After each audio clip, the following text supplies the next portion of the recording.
Shëndes, njerëzimi nuk është gjë tjetër veç se një eksperiment 300.000 vjeçar. Kjo është deklarata e një studenti amerikan që është bërë virale. Vetëm videoja e tij ka marrë 6 milionë e gjysmë klikime. Madje sa ka bërë që të flasin edhe në përlajme. Bile edhe studiues të ndryshëm kanë folur dhe vazhdojnë që të diskutojnë pikërisht për deklaratën e tij. Por çfarë është kjo deklaratë dhe pse flitet që njerëzimi mund të gjendet brenda një simulacioni ose një eksperimenti të madh që njerëzimi nuk e kupton? Ndiqeni me kujdes dhe kush është rastisht nëse nuk e keni bërë ende, lidhuni me këtë faqe që të shihemi sërish dhe faleminderit që jemi pranë bashkë.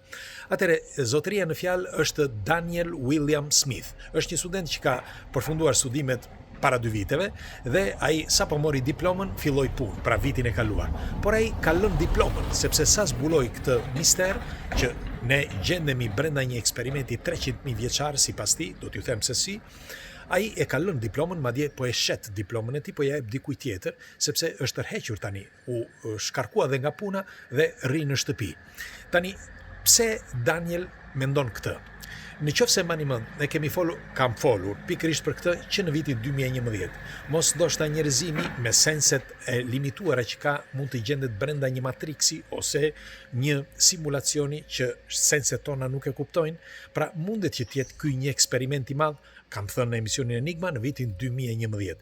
Jo sepse kush e di se çfarë shpika, por kisha lexuar edhe librat e David Icke. David Icke është ai studiuesi anglez që pretendon që ne gjendemi brenda një simulacioni biologjik.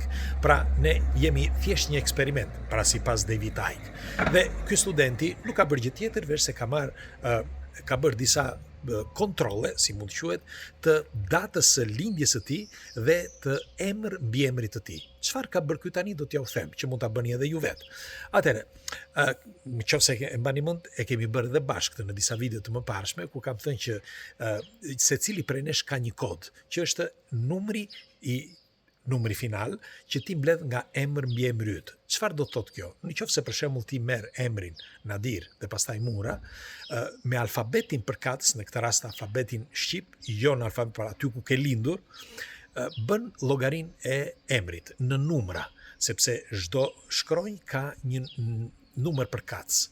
Dhe numri i emrit dhe numri mbi emrit duhet mbledhur, pra të gjitha këta numra, derisa pastaj i mbledh gjithmonë derisa të dalë një numër tek. Pra këtë ju kam thënë unë në disa video, i gjeni këtu ato videot që emri i secilit prej nesh ka një domethënie dhe ka bërë miliona klikime ajo videoja ime. Dhe të njëjtën gjë ka bërë edhe Daniel William Schmidt. Ai mori emrin e tij, e shikoni video se i gjeni, Daniel, pastaj William, pastaj Schmidt. Emër, atësia dhe mbiemri, ai ka vendosur pra një numër final. Pra duke mbledhur këto, ka dalë një numër final. Por numrin e ka nxjerr çift, jo tek. Unë them që numri duhet të dalë tek, jo çift. Do t'ju them se përse. Ai thot jo sepse është kodi që gjenerohet në bazë të emër mbiemrit atësisë, njëkohësisht edhe të datës së lindjes tënde.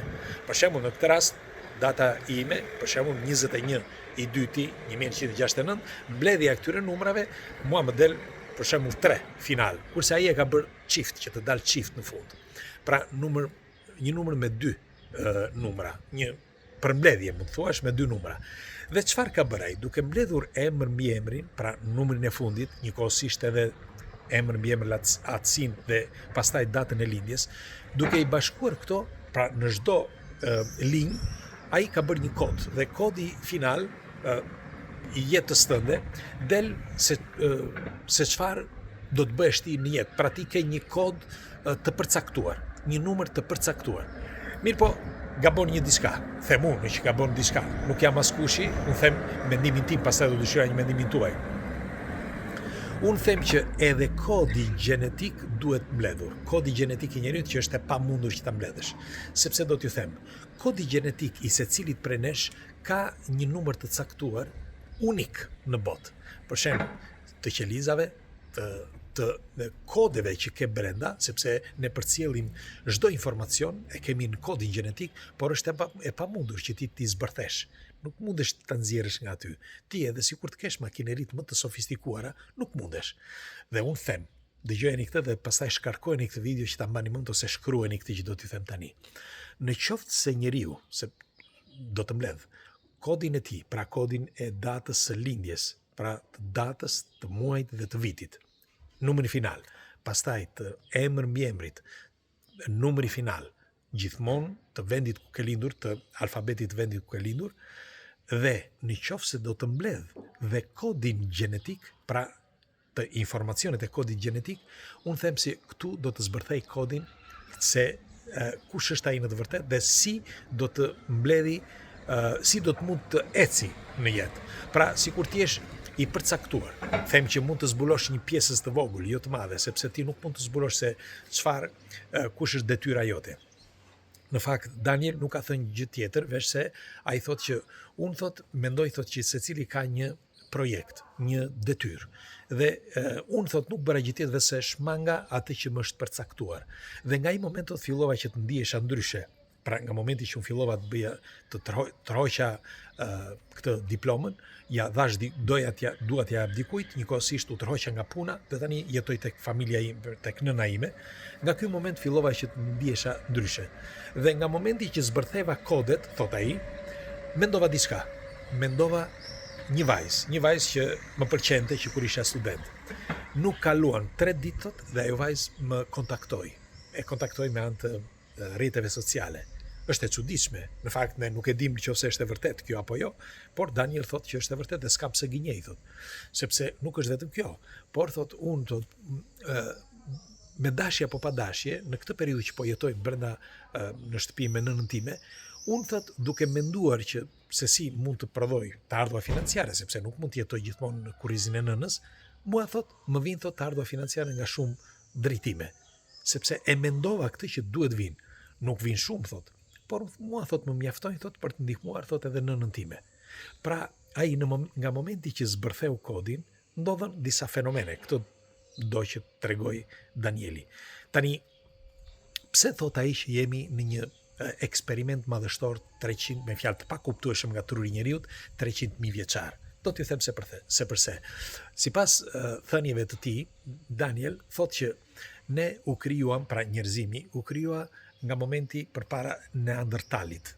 Por pastaj me kalimin e kohës u bën disa merimetime dhe dolën neandertal, disa forma të tjera që padyshim duhet ta njihni, disa forma të tjera jete që i ngjasonin Homo sapiens, pra njeriu të zhvilluar, por pastaj mbeti vetëm njeriu i zhvilluar. Dhe të gjitha këto eksperimente janë bërë pikërisht 300.000 vite më parë. Dhe sipas llogaritjeve që ky ka bërë për Daniel, të qonë pikërisht 300.000 vite më parë, pra llogaritjet që ai ka bërë të kodit të tij, po flas. Është një kod matematikor, e ka bërë në një formë që po dëshironi e gjeni, Daniel William Schmidt, dhe është i gjatë, sepse nuk është gjë e vogël, nuk mund t'ja u shpjegoj këtu në detaj, se është edhe kod ta shpjegosh, por në sintezë është kjo, që sipas tij, ne gjendemi brenda një eksperimenti nga civilizime të zhvilluar, thot ai. Dikush, në fakt David Icke thotë që jetojnë këtu mes nesh dhe na kontrollojnë. Të tjerë studiues thonë që nuk ka nevojë që të na kontrollojnë, sepse nuk janë trupa fizik, por janë energji dhe kontrollojnë çdo gjë që ndodh këtu në planet, edhe mendjet e njerëzve, sepse e bëjnë me anë të frekuencave. Disa të tjerë thonë që janë forma të tjera që vijnë nga një tjetër botë dhe vijnë kur u interesohet. Me fjalë, interesohen për njerëz, interesohen për zhvillimin, interesohen për çdo gjë, dhe pastaj kur vjen momenti që përfundon cikli njerëzimi, tregohet të paktën në 500.000 vjet parafërsisht, fillon prap nga e para. Pse? Sepse pretendohet që toka pastaj e shpërdoron, njerëzimi e shpërdoron pasurinë e tokës. Në përgjithësi, në fakt që është e vërteta, kanë kaluar 300.000 vite dhe ne në një kohë shumë të shkurtër kemi shpërdoruar një pjesë të madhe të planetit. Ndonse dikush nga ju mendon që nuk është e vërtet, unë them që po, sepse e kemi shkullur çdo gjë nga zemra e tokës dhe njëkohësisht po e shfrytëzojmë në maksimum planetin tokë. Merreni me mend pas 100.000 viteve ose 150.000 vite, ose ndoshta edhe më shumë. Pra është një vetë shkatërim i planetit pikërisht për këtë arsye. Dhe pastaj fillon cikli nga e para, të paktën kështu thuhet, fillon njerëzimi nga e para dhe pastrohet, si mund të quhet, memoria, sepse nuk mban mend më asgjë. Ju shikojeni, ne në 2000 vjet dhe nuk dim se çfarë ka ndodhur. Merrin mend të kalojnë 50000 vjet ose 100000 vjet. Pra këtë thot Daniel William Schmidt.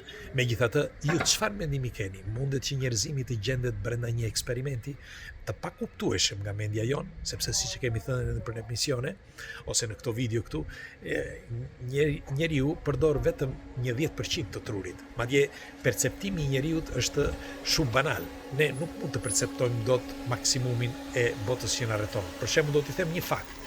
Ne marrim ajër me anë të, me fjalë, thithim oksigjen, po ne oksigjenin nuk e shohim.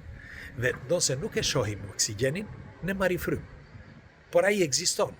Pra, merreni me mend se çfarë mund të ketë atje jashtë që ne nuk e kuptojmë, sepse siç ju thash, ne përdorim një pjesës të vogël, pra të botës që na rrethon. Sipas shkencës kuantike, ne përdorim, pra për të kuptuar botën që na rrethon, rreth 5%. Pra, merreni me mend 95% se çfarë është atje jashtë. Mund të ketë çfarë të duash, por ne nuk mundemi që ta perceptojmë. Tani, pres komentet tuaja çfarë mendimi keni, kalofshi një ditë bukur.